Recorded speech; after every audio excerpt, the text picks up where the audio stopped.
Conserva la voz. Análisis sobre los hechos que hacen noticia en Estados Unidos, América Latina y el mundo. That America will never be a socialist country. Conserva la voz. Un espacio no apto para lo políticamente correcto o socialmente aceptable. La fuerza del cielo nos acompañe y ¡viva la libertad, carajo! Conserva la voz. Tu voz sin censura. Se ponen en la solapa el pin de la Agenda 2030, que no es más que la renuncia a nuestra soberanía. Con ustedes su anfitrión, Freddy Silva. ¿Qué tal, amigos? Reciban todos un caluroso y fuerte abrazo en este nuevo episodio de su podcast favorito, Conserva la Voz. El calendario marca 5 de junio de este 2025. Ya estamos en día jueves. Desde Tampa, Florida, soy Freddy Silva. Buenos días, buenas tardes, buenas noches, donde quiera que nos estén escuchando. En este podcast, que no solo es una alternativa para aquellos que quieren algo distinto de lo que nos muestran los principales medios de comunicación, sino también para aquellos que se alinean con las sanas tradiciones, los valores éticos y morales, sobre todo conservadores. Para esta jornada hay bastantes temas que ir tocando. Quiero empezar con esta noticia que habla sobre el déficit comercial de Estados Unidos, que se traduce también en una muy buena noticia para el país, pero sobre todo para la administración del presidente Donald Trump, ya que el déficit comercial de bienes y servicios de Estados Unidos se ha reducido drásticamente el pasado mes de abril, cayendo a 61.600 millones de dólares desde 138.300 millones de dólares el pasado mes de marzo, que es la mayor mejora mensual registrada. Esto impulsado por una fuerte caída de las importaciones y la continua fortaleza de las exportaciones estadounidenses, que también podríamos traducir a partir de la declaración del presidente Donald Trump de la independencia económica de Estados Unidos, la imposición de nuevos aranceles para el mundo. Hay una respuesta positiva y se traduce en estas cifras que otra vez representan también que la dirección y las decisiones que está tomando esta administración van por buen camino. Este informe dice que la caída del 16,3% en las importaciones, la mayor registrada, coincidió también con la introducción de nuevos aranceles en Estados Unidos y siguió a los meses de compras aceleradas por parte de las empresas que anticipaban mayores aranceles. Los analistas señalaron que gran parte del cambio reflejó la resaca tras meses de importaciones elevadas, ya que las empresas se apresuraron a importar productos antes del aumento de aranceles. Ahora, al mismo tiempo, las exportaciones han aumentado un 3,0%, incluyendo aumentos de bienes de capital, materiales industriales y oro no monetario.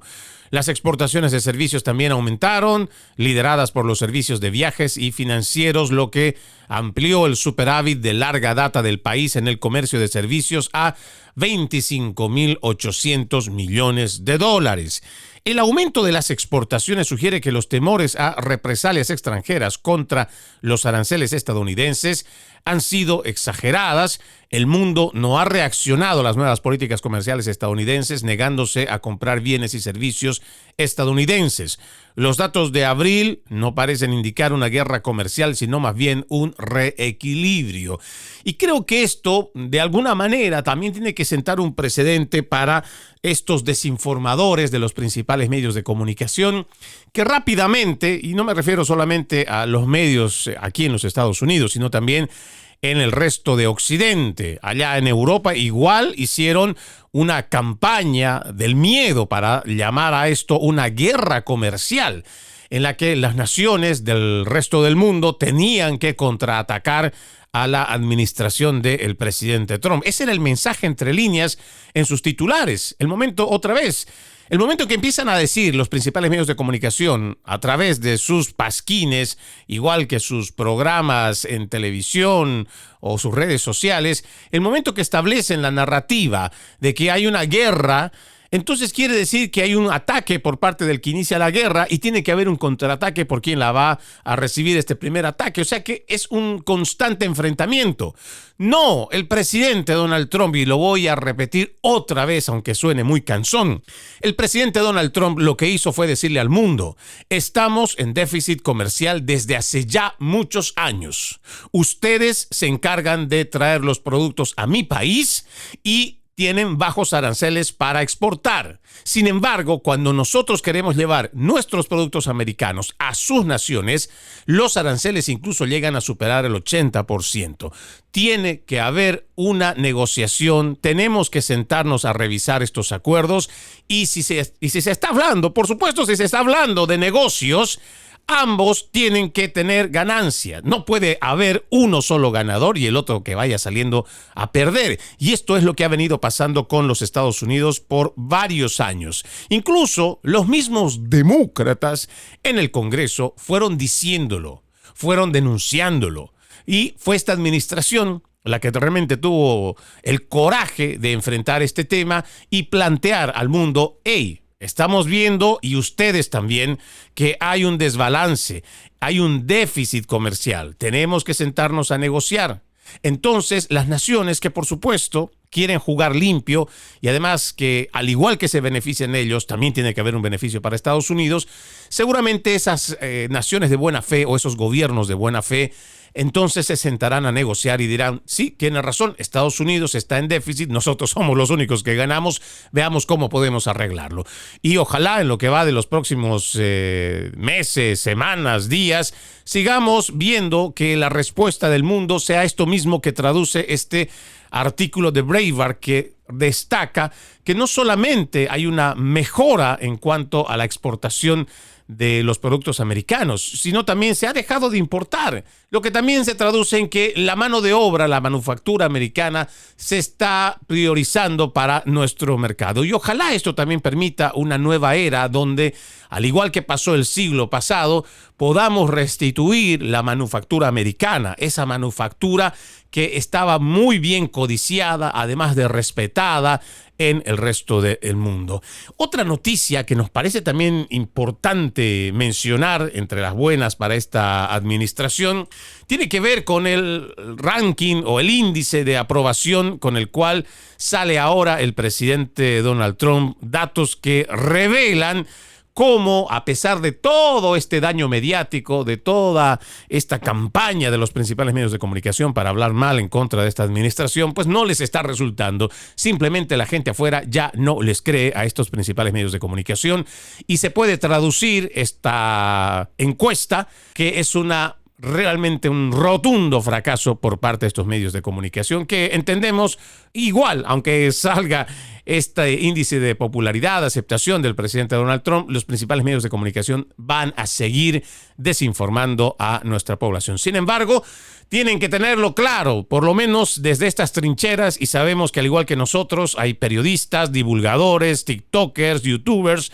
que están haciendo contenido y que no están dispuestos a tragarse la narrativa impuesta por la Internacional Socialista, por todos estos demócratas mentirosos, patológicos además, o toda esta agenda que lo que quiere es entorpecer esta administración. Vamos a salir con información que vaya a contrarrestar, por supuesto igual con opinión que contrarreste la narrativa, y ojo algo que también me es importante mencionar, y hago este paréntesis en este momento. Este programa de Conserva la Voz no es un programa trompista, como en algún momento han calificado en mis redes sociales. No, para nada. Yo discrepo con algunas de las tomas de decisión del presidente. Incluso en esta última, la cual todavía se está hablando en el Congreso de los Estados Unidos, como este proyecto grande y hermoso que lo ha llamado el mandatario, yo no estoy de acuerdo. Por supuesto que no lo estoy, y más adelante voy a hablar en cuanto a las declaraciones que ha hecho Elon Musk precisamente en cuanto a este gasto público. Pero lo que quiero que sepan es que lo que nosotros hacemos es un análisis de una mirada objetiva, pero además una mirada distinta, que no necesariamente tenga que llevar un fanatismo como generalmente lo hacen los de la izquierda, porque en todo caso, ¿qué nos diferenciaría si nosotros también simplemente somos ciegos que vamos a decir, ok, este es mi gallo y yo lo apoyo y no importa lo malo que haga o las cosas perjudiciales para nuestra nación que esté haciendo, igual lo voy a apoyar? No, nosotros no tenemos por qué. Y les digo, nosotros no somos financiados ni por el Partido Republicano, no recibimos ningún tipo de financiación por parte del gobierno, ni tampoco somos agencias de campaña de esta administración. Sin embargo, lo que queremos es presentar una mirada distinta a lo que hacen los principales medios de comunicación, que están coludidos para presentar una imagen favorable de los socialistas demócratas y totalmente negativa en cuanto a lo que es la administración del presidente Donald Trump. La aprobación actualmente es el mayor con relación al presidente Donald Trump. Su aprobación es mayor que la de Obama y también George Bush hijo en sus segundos mandatos. Los medios de comunicación, según este artículo, han criticado duramente a Trump durante meses, criticando sus palabras y cada una de sus acciones. Para ellos, todo es pesimismo y fatalismo, y sin embargo, el pueblo estadounidense no lo ve así. Aquí hay un dato que creo que deberíamos nosotros considerarlo, y también pueden ustedes visitar la página Real Clear Politics. Es una página también la que hago mucha referencia, porque aquí es donde se aglutina muchas de las encuestas de distintas agencias encuestadoras.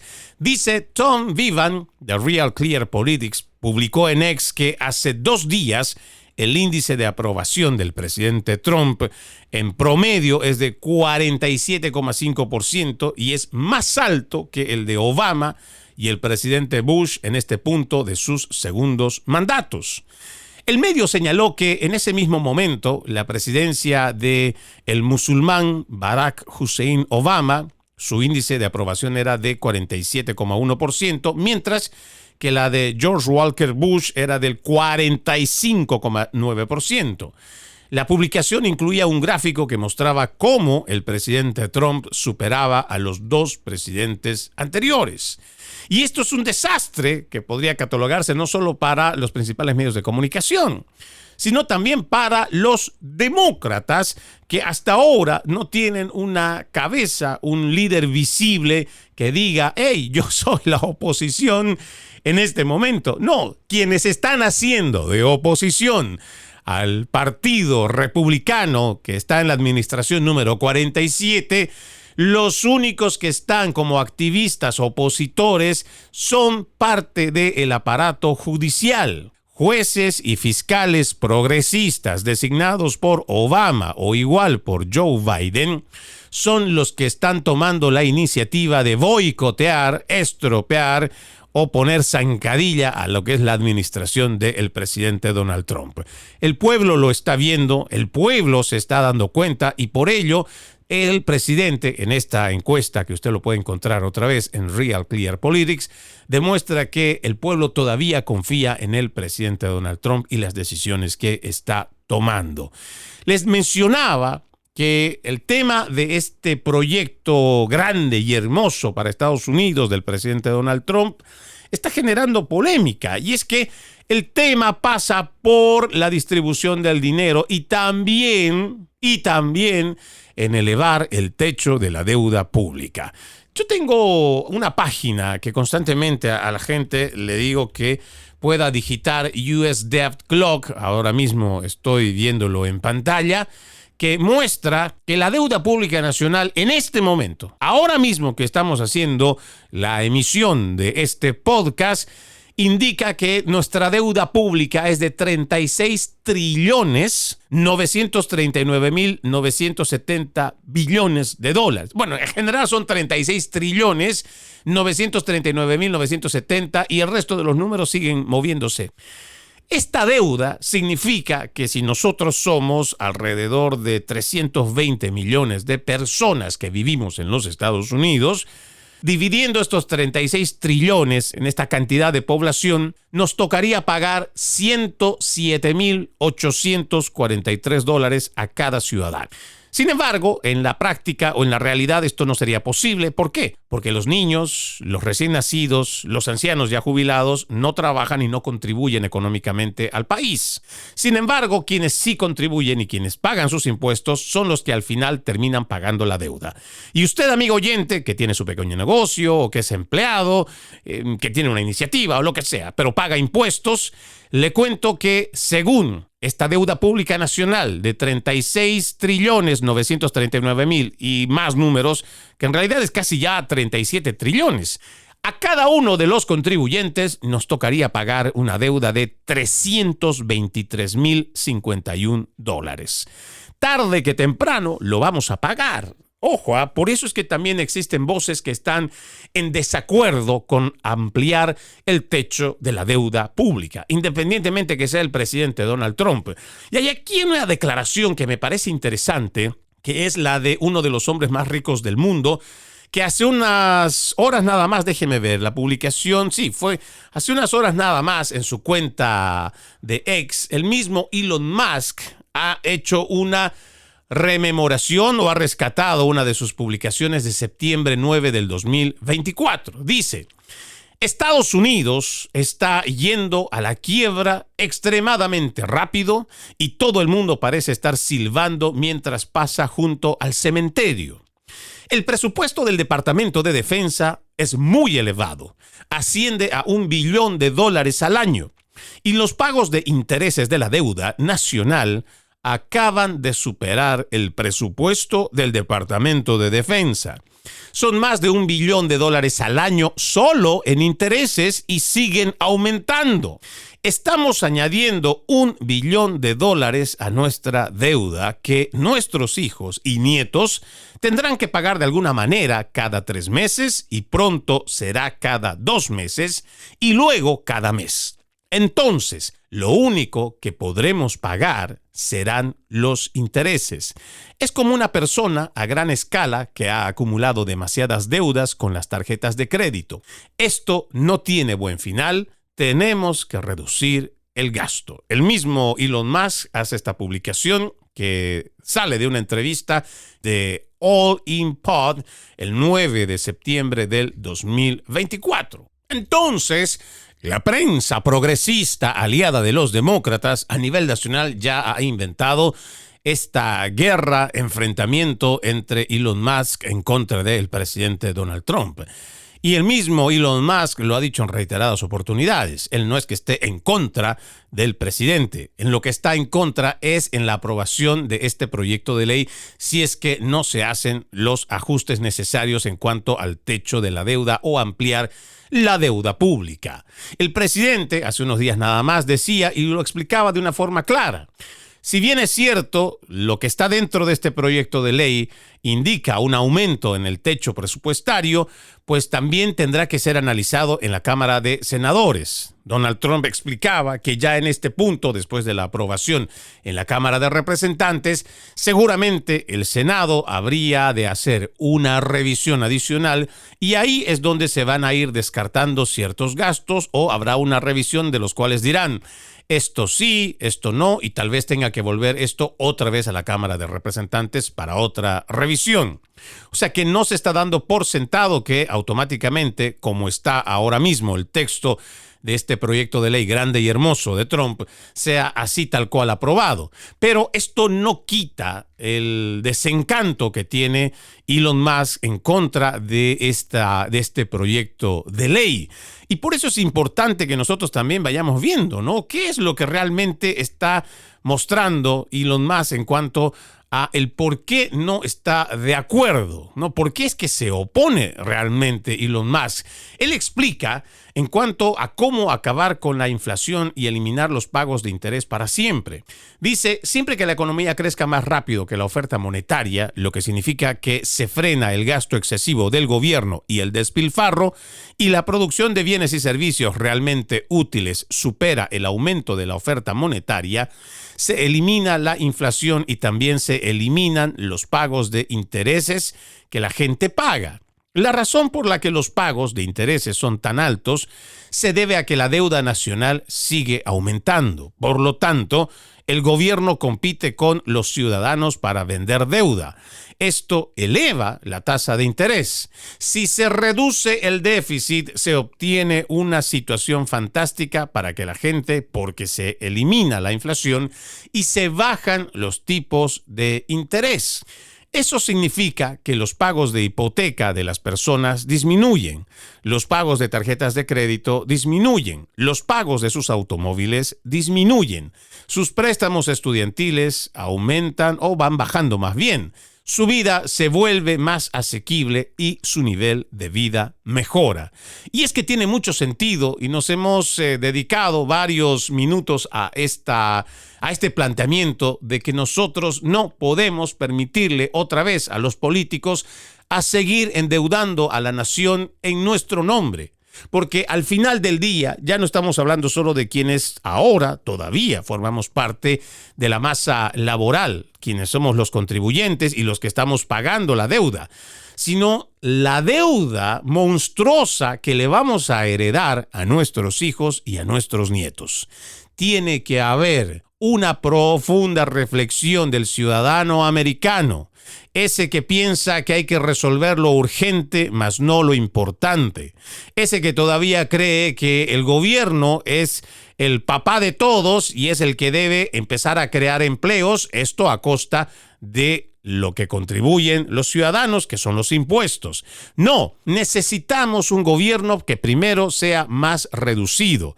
Lamentablemente, ahí estamos viendo no solamente a los sectores demócratas que se oponen al despido de empleados innecesarios en el aparato público, en el aparato federal. Eso por un lado. Y también tenemos a estos activistas del Poder Judicial, están igual jueces progresistas como fiscales progresistas que se encargan de anular, bloquear cualquier iniciativa del presidente por eliminar puestos o empleos del aparato federal. Se tiene que hacer una reducción del tamaño del gobierno federal. Y ojo, no solamente esto pasa en los Estados Unidos. Cualquier gobierno que usted revise tenga algún tipo de acercamiento o ideología de izquierda, o sea que son socialistas, están ampliando desde hace décadas lo que es el aparato gubernamental, cuando en realidad lo que es un gobierno es un simple administrador que tiene que generar las condiciones para que el ciudadano cree su propio empleo, para que pueda crear su propia riqueza y su propia prosperidad, y que no sea dependiente del gobierno. Entonces, en esa misma lógica, en los Estados Unidos ha sido una de las naciones más exitosas precisamente porque, como lo decía el presidente Ronald Reagan, el gobierno era más pequeño, el gobierno era más reducido y era el pueblo el que terminaba diciéndole a su gobierno qué es lo que tenía que hacer y hacia qué dirección tenía que ir. Hoy tenemos un ejército de empleados federales que es enormemente grande y es enormemente costoso. Y la mención que hace, por ejemplo, Elon Musk con relación también a lo que es el sistema de defensa o el Departamento de Defensa, también tiene que ser considerado. Todo aquello que signifique gasto monumental del dinero de los contribuyentes tiene que ser analizado y tiene que ser reducido. El gobierno en sí tiene que ser reducido. Tenemos que ir eliminando puestos federales y no solamente en el nivel federal. Igual tiene que ser en los niveles estatales, en los condados e igual en las ciudades. ¿Por qué? Porque el ciudadano no puede acostumbrarse a vivir del gobierno, ya sea gobierno federal, estatal, condado o igual de ciudad. El ciudadano tiene que forjarse su propio trabajo, su propio dinero y su propia prosperidad, porque eso es lo que hizo grande a esta nación. Tenemos que ir eliminando esa idea que se le está formando, sobre todo esa idea comunista, socialista, progresista en los jóvenes, de que tienen que prepararse para convertirse en funcionarios públicos. Yo entiendo que tenemos que forjar en nuestros jóvenes que estén inmersos en la política y entiendo que tienen que hacerlo porque de otra manera no podrán ellos tomar en sus manos el rumbo de las próximas generaciones y poder establecer qué tipo de leyes es en las que se quieren regir y el tipo de sociedad en la que quieren vivir. Sin embargo, se tiene que promover la libertad económica. la poca intervención del aparato público y también forjar en cada uno de los jóvenes el interés por crear su propia riqueza, por ser dueños de su tiempo y forjar su libertad financiera. Vamos a la primera pausa en Conserva la Voz. Ya regresamos con más. Conserva la Voz. Conserva la Voz, un programa de información y análisis de los hechos más importantes que ocurran en el mundo. That America will never be a socialist country. Pero también sé que no es lícito eliminar una vida humana para resolver un problema. Se ponen en la solapa el PIN de la Agenda 2030, que no es más que la renuncia a nuestra soberanía. Conserva la Voz. Conserva la Voz. Continuamos con más de su podcast favorito, Conserva la Voz. Recuerda que usted puede ser parte de este programa escribiéndonos a través de nuestras redes sociales. Me encuentran como Freddy Silva TV, Freddy con doble D Y, Silva con V y TV. Solo en la red de Instagram puede encontrarme como Freddy Silva 80. Freddy Silva 80, el resto de las redes sociales me encuentra como Freddy Silva TV, con mucho gusto. Recibo sus opiniones, sus críticas, si tiene interés en algún artículo, con mucho gusto le comparto, igual que cualquier trabajo de investigación que haya sido emitido a través de este programa. Quiero seguir avanzando con nuestra agenda para esta jornada. Resulta que un juez puesto por el presidente Biden, es un juez federal, ha dado a conocer que va a poner un bloqueo, ¿no?, a la deportación de la familia de un terrorista egipcio, un inmigrante ilegal, acusado de atentar con bombas Molotov contra un grupo de judíos en el estado de Colorado. Este juez de distrito, Gordon Gallagher, designado por Joe Biden, bloqueó temporalmente la deportación de la esposa y los 5 hijos de Mohamed Sabri Soliman. Este juez federal pues está intentando evitar la deportación de esta familia. El juez federal de distrito pues ha concedido una solicitud de la familia de Mohamed Sabri para detener los procedimientos de deportación de su esposa y sus 5 hijos que fueron puestos bajo custodia federal por funcionarios de inmigración estadounidenses. Lo que hay que recordar es que este sujeto, Mohamed Soliman, el esposo de esta mujer y el padre de los 5 hijos, lo que hay que recordar es que, primero, es un ciudadano egipcio de 45 años que estaba de forma irregular o ilegal en los Estados Unidos. El pasado domingo se atrevió a no solamente hacer manifestaciones o expresiones de odio en contra de Israel, también a favor de este movimiento político pro-Hamas, o igual como otros le llaman, pro-Palestina, y empezó a no solo vociferar este tipo de expresiones antisemitas o de odio.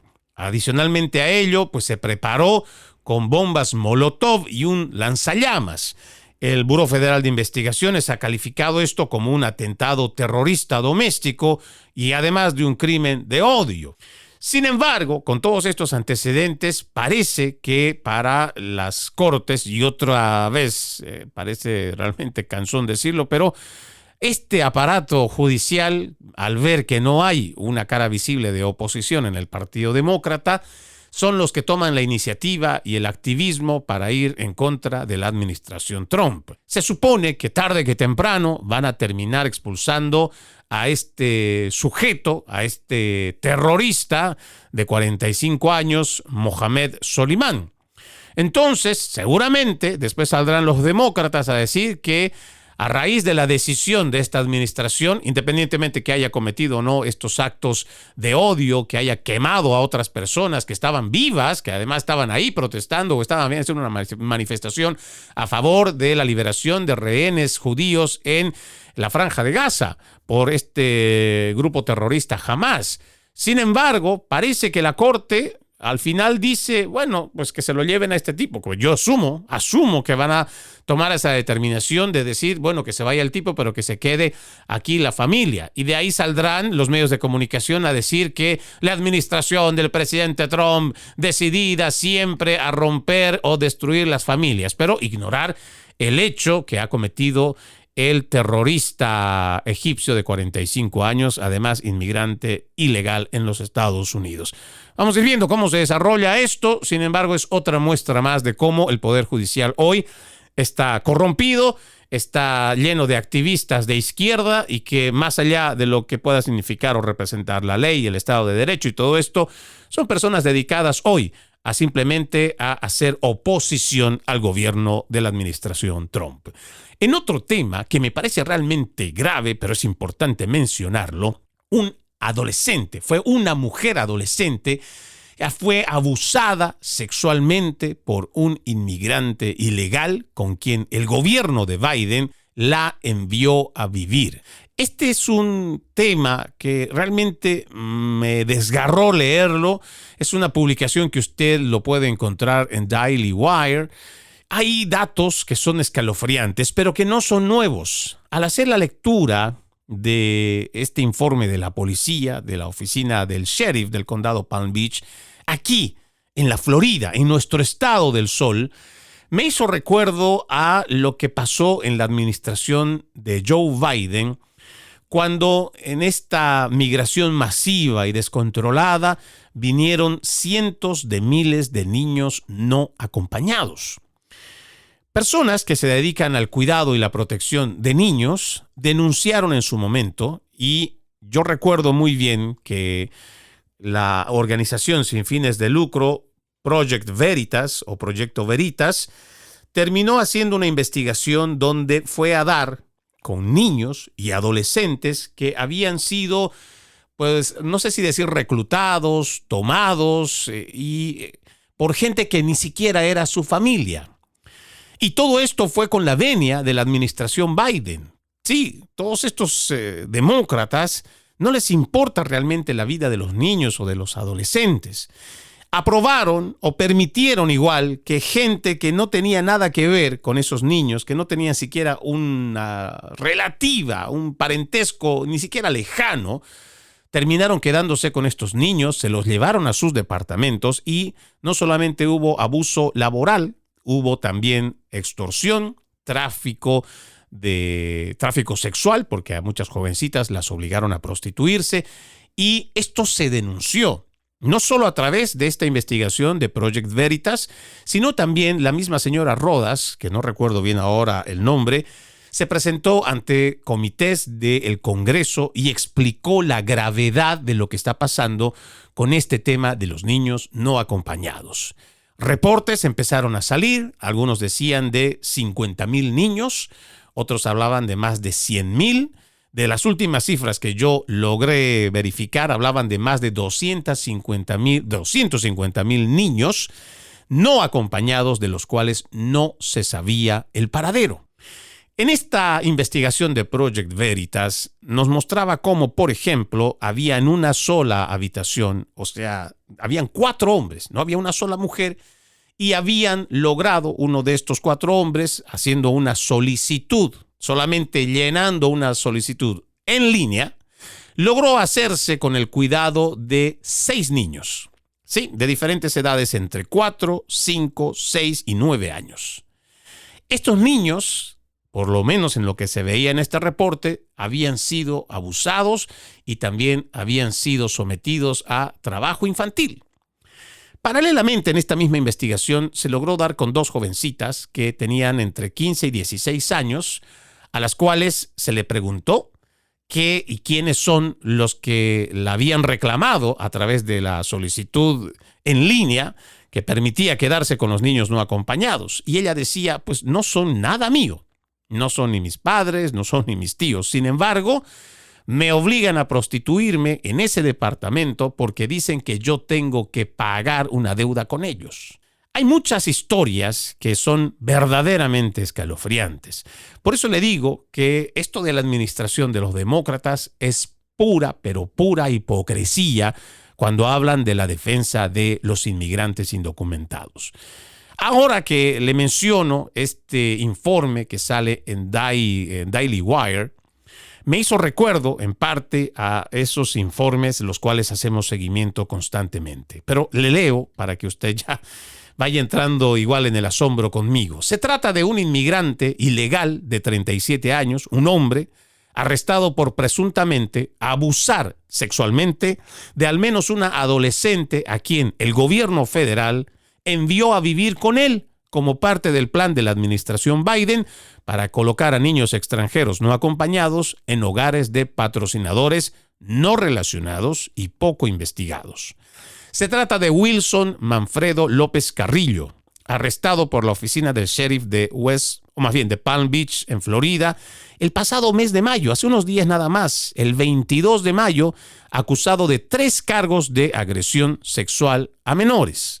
La policía dijo en los documentos de acusación que la víctima llegó a los Estados Unidos en agosto de 2023 cuando tenía solo 16 años y fue colocada por el Departamento de Salud y Servicios Humanos de Estados Unidos en la casa de varias personas cuyos nombres están redactados, pero incluyen este nombre, mencionamos hace un momento, Wilson Manfredo López Carrillo.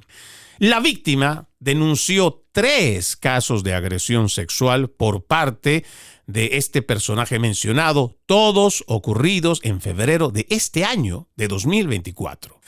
Declaró que no estaba presente durante estos incidentes, ya que estaría con sus hijos vendiendo tamales para mantener a la familia. Explicó, y estamos hablando sobre el acusado, explicó que se aprovechó de su ausencia para abusar de esta jovencita de tan solo 16 años. Y aquí datos que son detallados, que también son parte de la oficina del alguacil, que relata la víctima de cómo la abusó. Dice en el informe policial, mientras estaba en la cocina, López Carrillo la agarró y la llevó a su habitación. Le quitó los pantalones y la ropa interior y procedió a agredirla sexualmente, escribió la policía. Un segundo incidente similar ocurrió en el que el hombre le ofreció $100 para que guardara silencio, a lo que ella se negó, según la policía. Inicialmente no denunció los incidentes a la policía por temor a represalias, quien la había amenazado de forma continua. Esta declaración policial, con abundantes detalles censurados, sugería que la mujer adulta que se encontraba en la casa del sospechoso lo confrontó. Sí, a López Carrillo lo confrontó. A la víctima se le dieron 3 días para salir de la casa y buscó refugio con un amigo de la iglesia.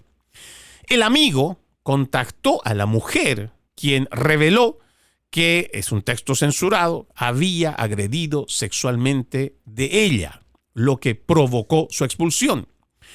El amigo expresó su conmoción y preocupación al enterarse de que esta jovencita había sido violada y decidió permitir que la víctima se quedara en una habitación de su casa para evitar que se quedara sin hogar. Una vez viviendo con su amigo, se sintió lo suficientemente segura como para denunciar el abuso a la policía. El amigo se convirtió posteriormente en el tutor legal de la niña tras obtener el permiso de sus padres y declaró a la policía que otra niña también se había refugiado en su casa después de que una persona cuyo nombre fue omitido intentara agredirla sexualmente. La policía grabó una llamada donde la víctima le preguntó a López Carrillo por qué la había agredido siendo menor de edad, y este sujeto, López Carrillo, respondió intentando justificar sus acciones. No negó los incidentes, pero intentó minimizar su importancia e intentó culpar a la jovencita. Cuando lo confrontaron sobre la posibilidad de un embarazo debido a las relaciones sexuales sin protección, mencionó haberle dado a la víctima una pastilla abortiva. López Carrillo se encuentra ahora detenido sin derecho a fianza en una cárcel del condado Palm Beach y un juez ha determinado que es un inmigrante ilegal según los registros judiciales.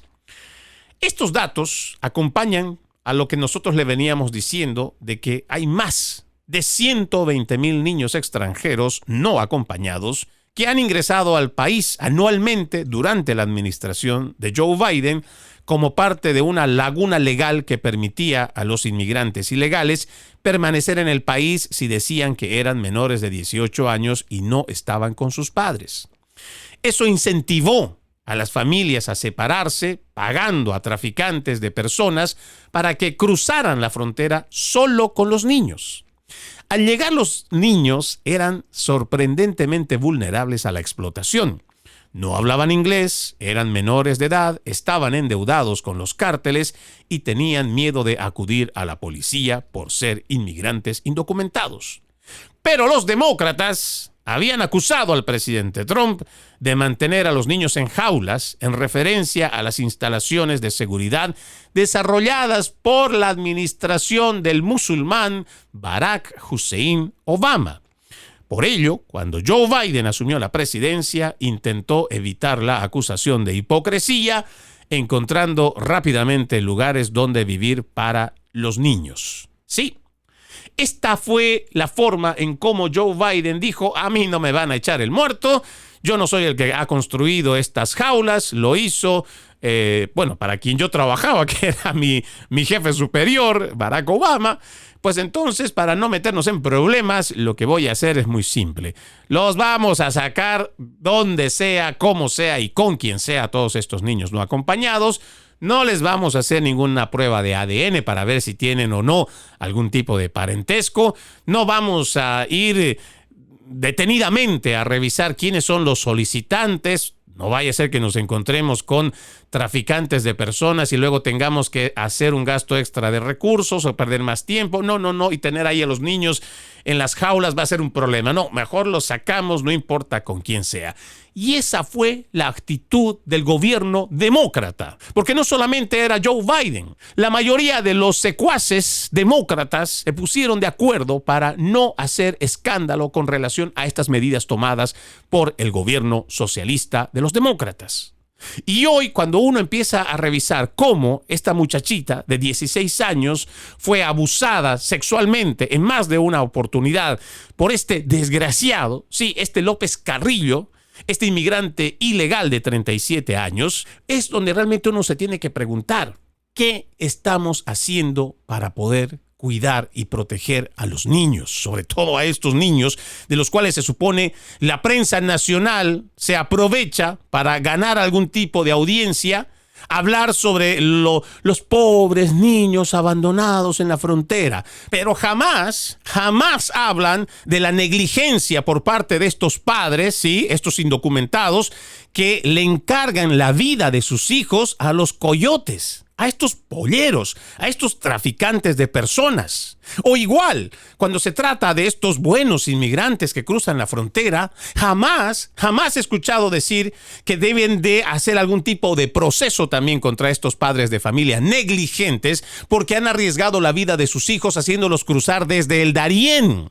Sí, desde ese pantano peligroso allá en Panamá para llegar hasta acá a los Estados Unidos, cruzando por distintas naciones, cruzando a través del desierto del norte de México donde abunda el crimen organizado.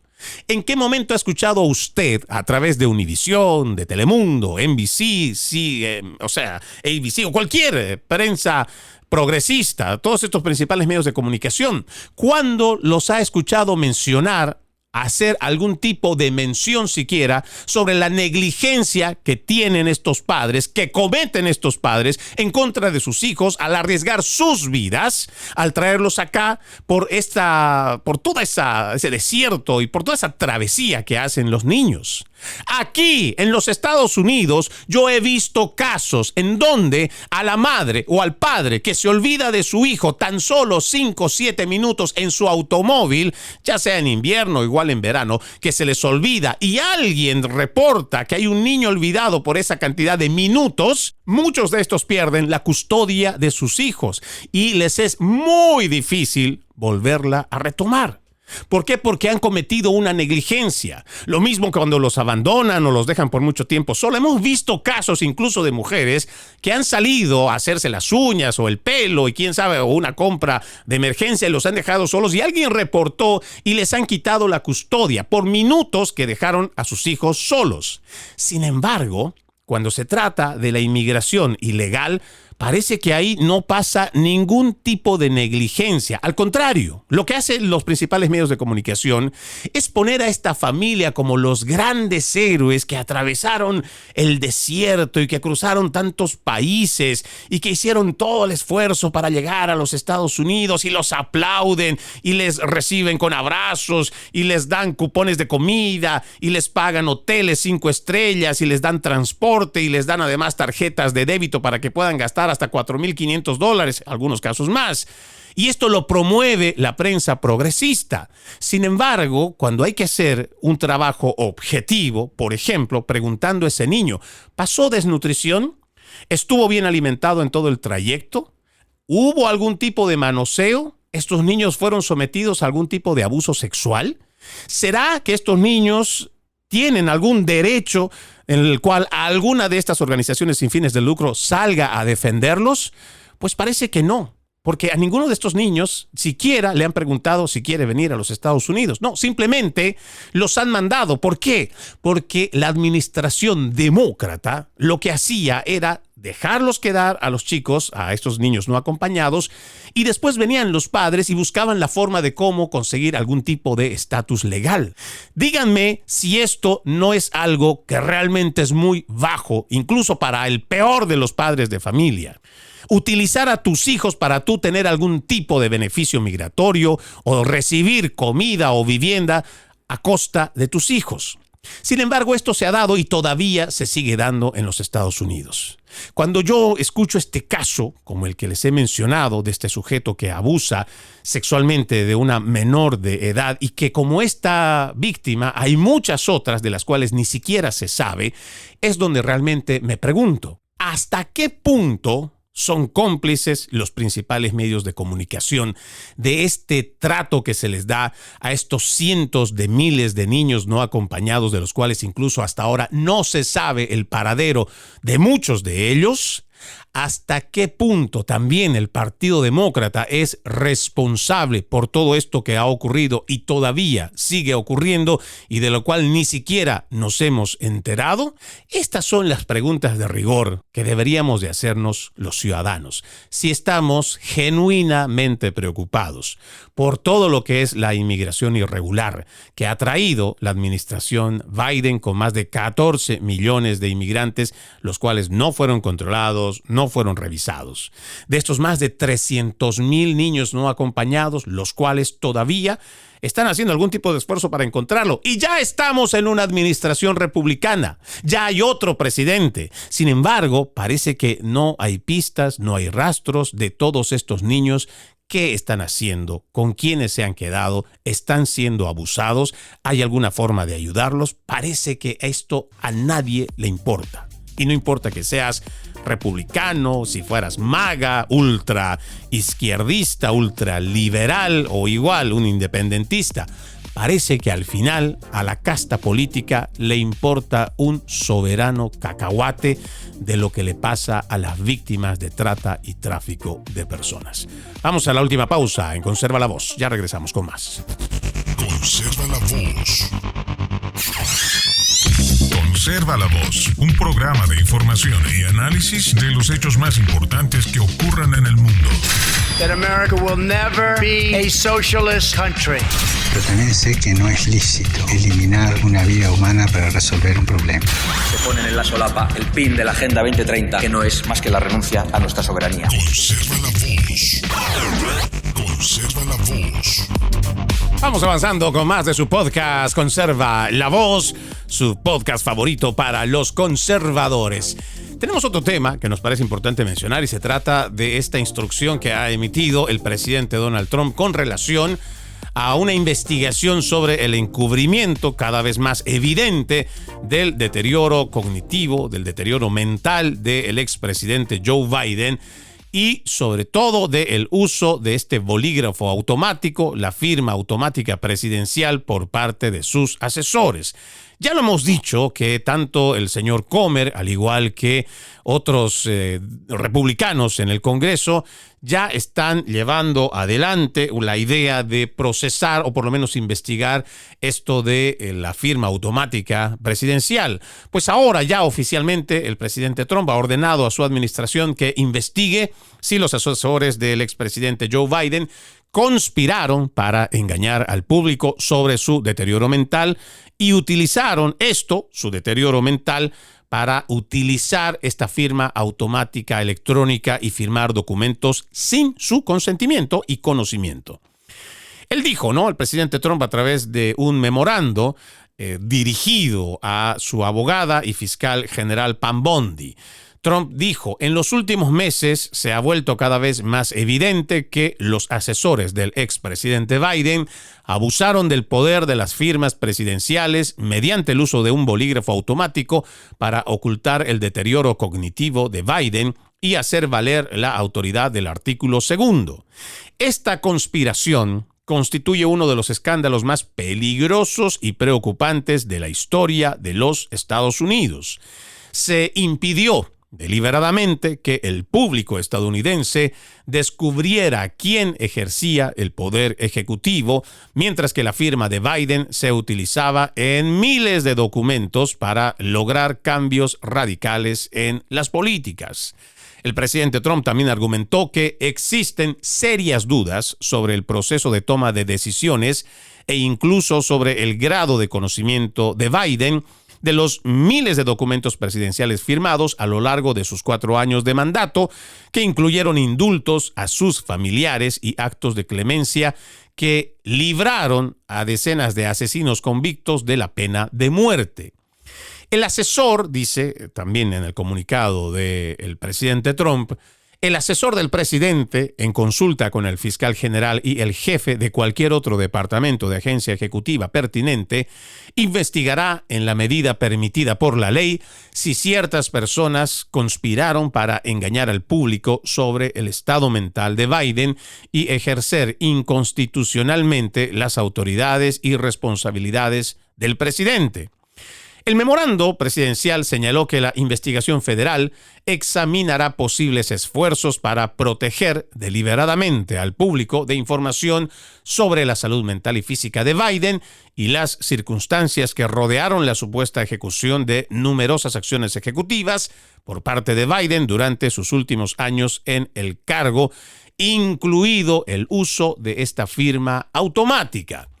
En más del comunicado del presidente Trump también dice: dados los claros indicios de que el presidente Biden carecía de la capacidad para ejercer su autoridad presidencial, si sus asesores usaron en secreto el bolígrafo mecánico para ocultar esta incapacidad, al tiempo que tomaba medidas ejecutivas radicales en su nombre, eso constituiría un uso inconstitucional del poder presidencial, una circunstancia que tendría implicaciones para la legalidad y validez de numerosas medidas ejecutivas tomadas en nombre de Biden. La investigación también buscará cualquier acuerdo entre los asesores de Biden para considerar de manera cooperativa y falsa que los videos grabados de la incapacidad cognitiva del presidente son falsos y exigir declaraciones públicas falsas que eleven las capacidades del presidente. Biden emitió una declaración a varios medios de comunicación después de la orden de Trump negando que su personal estuviera tomando decisiones en el ala oeste. Seamos claros, tomé las decisiones durante mi presidencia, tomé las decisiones sobre los indultos, las órdenes ejecutivas, la legislación y las proclamaciones. Cualquier insinuación de que no lo hice es ridícula y falsa. Esto es lo que dijo Joe Biden. Imagínense, esto no es más que una estrategia de distracción de Donald Trump y los republicanos del Congreso, quienes están trabajando para impulsar una legislación desastrosa que recortaría programas esenciales como Medicaid y aumentaría los costos para las familias estadounidenses, todo para financiar exenciones fiscales para los ultrarricos y las grandes corporaciones. Como siempre, los socialistas salen con la misma retórica. Aquí los republicanos lo que quieren es beneficiar a los ultra ricos, o como lo diría la misma Alexandria Ocasio-Cortez, hay que quitarle dinero a los ricos para dárselo a los pobres. Sí, y es que es la misma retórica del Robin Hood del siglo XXI. Y es que los socialistas no pueden ser más sinvergüenzas. Según ellos, le quieren robar a los ricos para dárselo a los pobres. Sin embargo, no se lo dan a los pobres, se lo dan solamente a sus secuaces. Terminan destruyendo la capacidad adquisitiva, pero la generación de empleos de los que son ricos, y terminan volviendo a la clase media en clase pobre. Y a los que más o menos habían llegado a cierto grado de riqueza y prosperidad, los bajan a la clase media. ¿Para qué? Para democratizar la pobreza. En eso sí son buenos los socialistas. Para eso sí son buenos. Terminan acabando con la riqueza de quienes saben producir riqueza, distribuyen contra los que no les gusta trabajar y les gusta vivir del gobierno, para que así se democratice la pobreza. Y esto es lo que tenemos que evitar. Entiendo que esta investigación que ordena el presidente Donald Trump tiene que llegar hasta las últimas consecuencias, aunque claro, será difícil determinar el grado de deterioro cognitivo de Biden hasta que no sea sometido a una prueba, y ojalá sea voluntaria, hasta que sea sometido a una prueba, ya sea de capacidades cognitivas, igual que físicas, para realmente determinar cuán perdido y cuán deteriorado está su salud mental de Joe Biden. Él fácilmente puede salir a decir a través de un comunicado que él ha firmado. Sin embargo, en los hechos es muy difícil que él se haya encargado de revisar más de 8,000 documentos en menos de 30 días, que es más o menos el promedio en el cual han dado así a diestra y siniestra tanto perdones presidenciales como conmutaciones. Esto no se lo cree nadie, no hay posibilidad. Y más aún, todavía ya no se ha vuelto a hablar del tema del cáncer. Este señor tuvo que haber estado padeciendo esa enfermedad con mucho tiempo atrás. Entonces, entre lo que ha significado el estar dormido constantemente, perdido en muchas de las presentaciones, sin tener una idea cabal para comenzar y terminar una frase en entrevistas, y además padeciendo, nos imaginamos, tomando algún tipo de medicamento que lo tenía en ese estado por su condición o el diagnóstico en cuanto a su cáncer de próstata, jamás este señor Joe Biden podría haber sido capaz de tomar decisiones, y esto solamente hablando sobre estas conmutaciones y perdones. Ya no estamos hablando del resto de toda la administración, donde seguramente hay más de un asesor que ha usurpado la presidencia, que ha usurpado el poder ejecutivo y que ha tomado decisiones presidenciales sin ser electo por el pueblo. De aquí, si es que se logra avanzar con este tema del deterioro cognitivo, entendemos que podrían continuar también los juicios que se han estado almacenando en el Congreso de los Estados Unidos con relación a la familia criminal Biden, y que también, ojalá, de alguna manera, se siente algún tipo de precedente en contra de la casta política. Se supone que quienes cometen algún tipo de delito federal deben ser llevados y procesados ante la justicia, porque según los mismos demócratas, nadie está por encima de la ley. Sin embargo, esta casta política, y no solamente estoy hablando de la familia Biden, podemos hablar de la familia Pelosi, hablar de la familia de los Clinton y muchas otras familias que han encontrado en la política su forma de vida, su forma de riqueza y prosperidad, viviendo a costilla de los impuestos de la gente, viviendo además de información clasificada o ultra clasificada con la cual se han aprovechado también para enriquecerse o enriquecer a sus empresas. Sin embargo, esta casta política no enfrenta ningún tipo de consecuencia, ni siquiera consecuencia política, ni hablar de algún proceso civil o ni hablar de algún proceso penal. Sin embargo, tiene que sentarse un precedente. Si este Departamento de Justicia realmente tiene el objetivo de sanear y de ser transparente, tiene que investigar a fondo. Tenemos que saber quiénes son los que han usurpado el poder en nombre del expresidente Biden, que claramente ha mostrado un terrible deterioro cognitivo durante su administración. Soy Freddy Silva, gracias por permitirme acompañarles en este episodio de Conserva la Voz. Antes de irme, les dejo este proverbio, el proverbio 3:5-6 dice: confía en el Señor con todo tu corazón, no dependas de tu propio entendimiento. Busca su voluntad en todo lo que hagas y Él te mostrará cuál camino tomar. Buenos días, buenas tardes, buenas noches donde quiera que nos hayan escuchado. La promesa, reencontrarnos mañana con otro episodio de su podcast favorito, Conserva la Voz. Como siempre, ejercitemos la decencia, que nada nos cuesta. Permiso.